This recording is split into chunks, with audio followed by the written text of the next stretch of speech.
Pendengar Pro 1 dimanapun Anda berada, selamat pagi untuk Anda semuanya. Dan saat ini ya kami akan hadirkan topik wawancara kita yang pertama, yaitu terkait dengan Kantor Bahasa Provinsi NTT ya, gelar Festival Tunas Bahasa Ibu di Manggarai. Nah, kegiatan festival ini seperti apa pendengar Pro 1 dimanapun Anda berada? Saat lagi kami akan wawancara Kepala Kantor Bahasa Provinsi NTT, Ibu Eli Setiati, SPD M Home.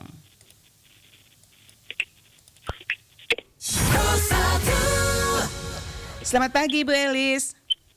Selamat pagi Kak Antonia, selamat pagi RRI untuk seluruh masyarakat ND ya. Iya, salam sehat untuk kita semua pagi hari ini Ibu. Dan terima kasih ya untuk waktunya pagi hari ini bersama Pro 1 RRI ND. Iya. Oke, baik Ibu, terkait dengan kegiatan yang diselenggarakan ya festival di Manggarai Timur nih ya, terkait dengan gelar Festival Tunas Bahasa Ibu di Manggarai Timur baru-baru ini ya, yang pasti untuk mengetahui apa sih yang menjadi tujuan ya dari kegiatan Festival Tunas Bahasa Ibu di Manggarai ini, Ibu Elis. Iya, kita ambil dari tujuan utama revitalisasi bahasa daerah dulu ya Kak Antonia ya. Iya. Jadi revitalisasi ini kan untuk mentransmisikan bahasa kepada mereka yang tidak mengetahuinya dan untuk mendorong baik pengguna bahasa maupun pelajar untuk menggunakan dalam serangkaian situasi yang beragam. Nah, upaya-upaya yang diarahkan untuk menggunakan bahasa-bahasa yang terancam tidur atau bisa juga dikatakan intensitasnya kurang digunakan anak muda itu. Jadi seperti kosakata dasar, koleksi publikasi linguistik, catatan lapangan, korpus linguistik untuk penggunaan pedagogis, penciptaan sistem, penulisan, pengembangan kamus dan buku teks berdasarkan kebutuhan pendidikan atau pendidikan masyarakat yang biasa menggunakan pidato dalam bahasa daerah itu kurang, persiapan audio, video, pengajaran bahasa formal dan lain sebagainya. Maka diadakanlah revitalisasi bahasa daerah dengan pendekatan baru yaitu dinamis, adaptif, regenerasi, dan merdeka berkreasi. Jadi, FTBI ini adalah rangkaian terakhir dari program revitalisasi bahasa daerah, Bahasa Manggarai, setelah semua tahapan dilalui dengan waktu yang cukup panjang dari prakoordinasi, diskusi terpumpun, rakor dengan stakeholder, bintek ya, bimbingan teknis dengan guru utama oleh para maestro ya, lalu pembelajaran pengimbasan selama kurang lebih 3 bulan dan akhirnya sampai kepada Festival Tunas Bahasa Ibu. Jadi itu yang menjadi dasar dan kami melakukannya. Lalu tujuan kegiatan Festival Tunas Bahasa Ibu ini di Manggarai Timur kemarin untuk menggiatkan kembali penggunaan bahasa daerah di kalangan masyarakat muda. Jadi sebagai pewaris bahasa daerah itu sendiri. Begitu, Kak Antonia. Ini dibuat di daerah Manggarai Timur nih. Adakah data dari Kantor Bahasa Provinsi NTT ya gelar ya Festival Tunas Bahasa Ibu ini? Adakah bahasa daerah di Manggarai Timur nih yang hampir punah, Ibu? Iya, jadi Manggarai mengapa kegiatan ini kami lakukan di Manggarai Timur ya? Jadi bahasa Manggarai itu jadi begini, bahasa Manggarai itu dari 7 bahasa yang direvitalisasi tahun 2022. Jadi dia masuk dari tahun 2022 dengan pendekatan revitalisasi bahasa daerah pola baru yang tadi saya sebutkan. Nah, sekalipun bahasa Manggarai itu adalah salah satu bahasa yang cukup besar penuturnya di Pulau Manggarai ya, jadi di daratan Manggarai itu, namun tidak menjamin bahasa Manggarai dalam kondisi yang aman. Bahkan cenderung menurun jumlah penuturnya. Kenapa? Karena di Manggarai Timur sendiri banyak bahasa seperti Rongga, Manus, Rembong, Kepo ya, dan beberapa dialek lainnya.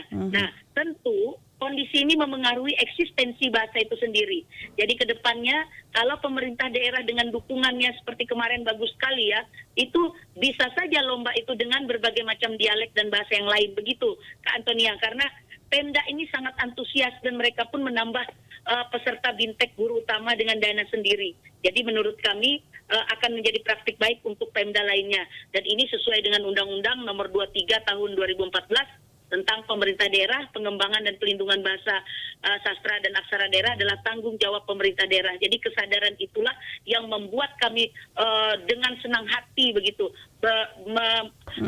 mengadakan di Manggarai Timur. Jadi mudah-mudahan 3 undang-undang yang mendasari ini yang bisa menjadi pijakan pemerintah daerah itu, yang seperti Undang-Undang 23 2014, lalu Peraturan Menteri Dalam Negeri Nomor 40 Tahun 2007 tentang tugas kepala daerah dalam pelestarian dan pengembangan bahasa, lalu mandat pelindungan bahasa dan sastra daerah dalam Undang-Undang Nomor 24 Tahun 2009 pada pasal 42 ayat 1, 2, dan 3 menyatakan bahwa pelindungan bahasa dan sastra daerah dilakukan secara bertahap, sistematis, dan berkelanjutan oleh pemerintah daerah di bawah koordinasi lembaga kebahasaan, yaitu Badan Bahasa, dan unit kerjanya yaitu Kantor Bahasa Provinsi NTT. Begitu, Ibu Antonia. Baik, jadi sangat luar biasa ya, juga kerjasama atau kolaborasi dengan Pemkab setempat ya, terkait dengan gelar festival Tunas Bahasa Ibu ini.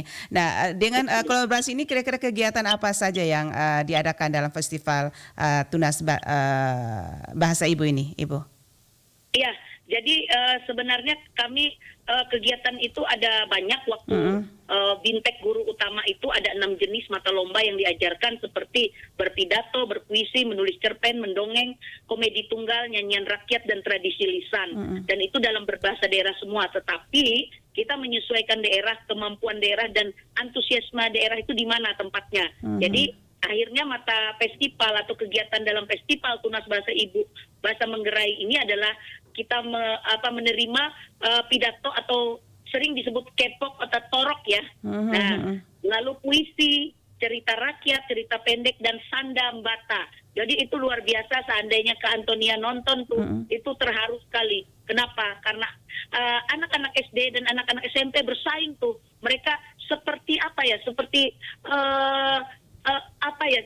Saya melihat itu seperti melihat orang tua-tua adat begitu. Mereka dengan pasti menyebutkannya, hanya kenapa ada yang terbaik, ada yang menang, ada yang kalah, karena ada beberapa hal peristiwanya itu tidak sesuai dengan sastra atau tradisi lisan yang diyakini oleh masyarakat. Jadi rangkaiannya itu ada yang keliru begitu. Jadi akhirnya yang menang itu yang memang benar-benar melakukannya bisa membedakan sanda dan bata, begitu Kak Antonia.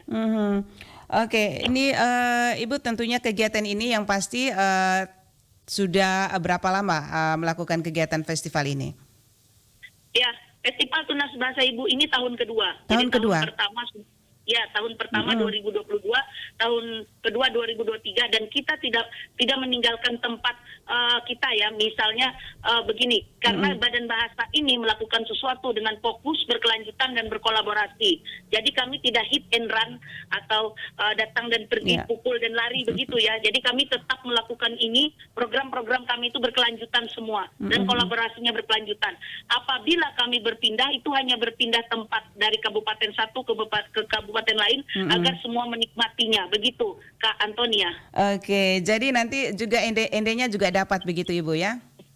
Iya, kita akan datang ke sana dengan menawarkan semacam lini masa atau proposal kepada masing-masing kepala daerah. Apakah mereka sudah menganggarkan untuk melestarikan bahasa daerah, dan kami menawarkan konsep pelindungan bahasa daerah dengan model-model, dan nanti pemerintah daerah akan melihat mana yang bisa berbagi peran dan hasil yang mereka ambil perannya. Setelah itu kami kantor bahasa yang mengambil perannya, agar apa, dengan dana yang minim kami bisa melakukan revitalisasi dengan bahasa daerah yang tentu saja banyak sekali di Nusa Tenggara Timur ini.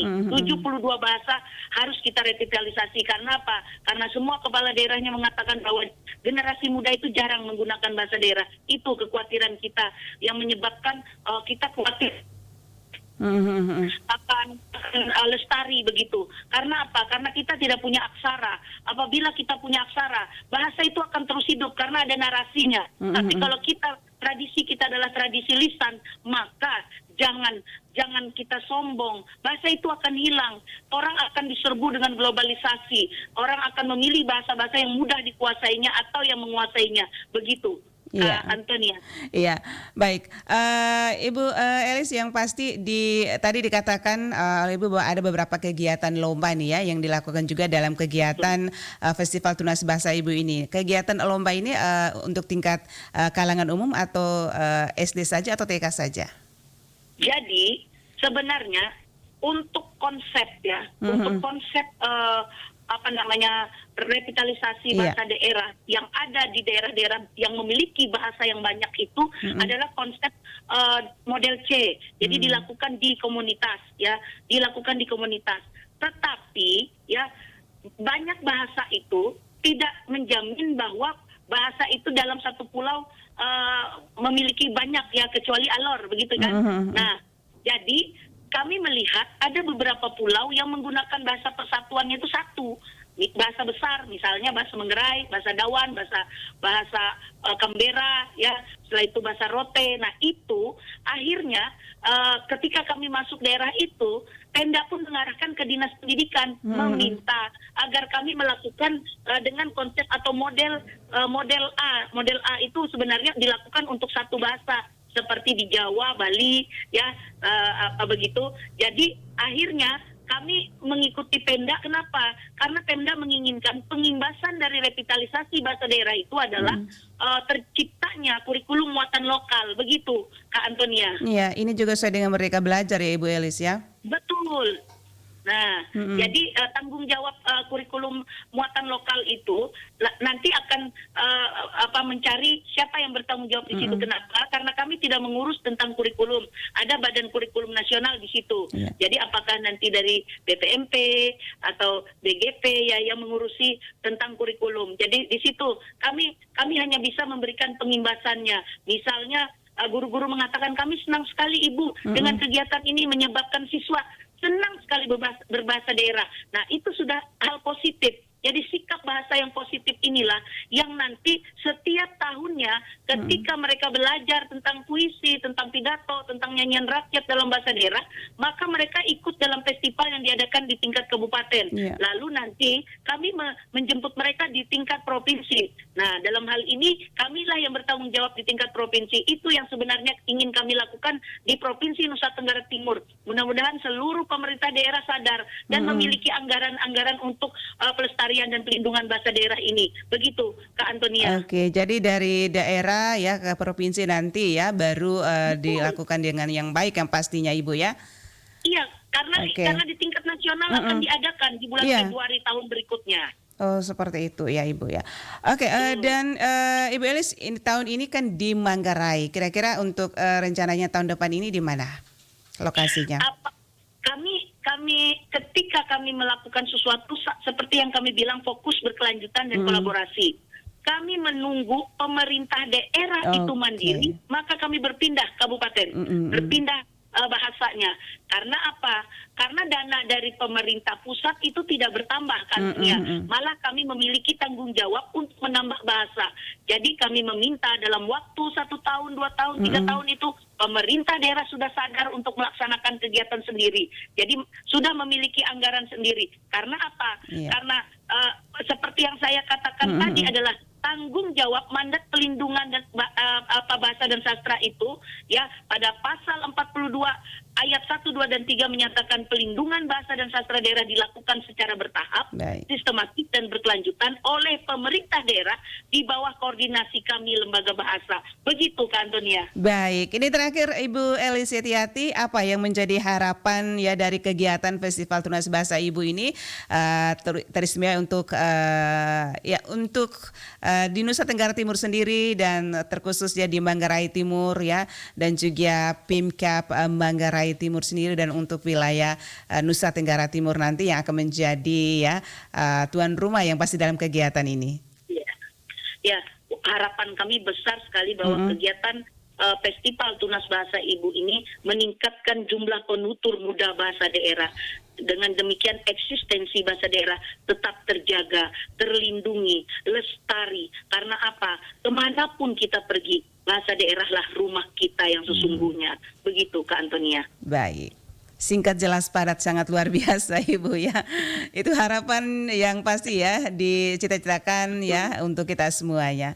Baik, terima kasih sekali lagi Ibu Eli Setiati SPDM Hum, Kepala Kantor Bahasa Provinsi NTT sudah menyempatkan waktu pagi ini bersama Pro 1 RRI ND. Salam sukses ya, selamat beraktivitas Sukses selalu. kembali. Terima kasih.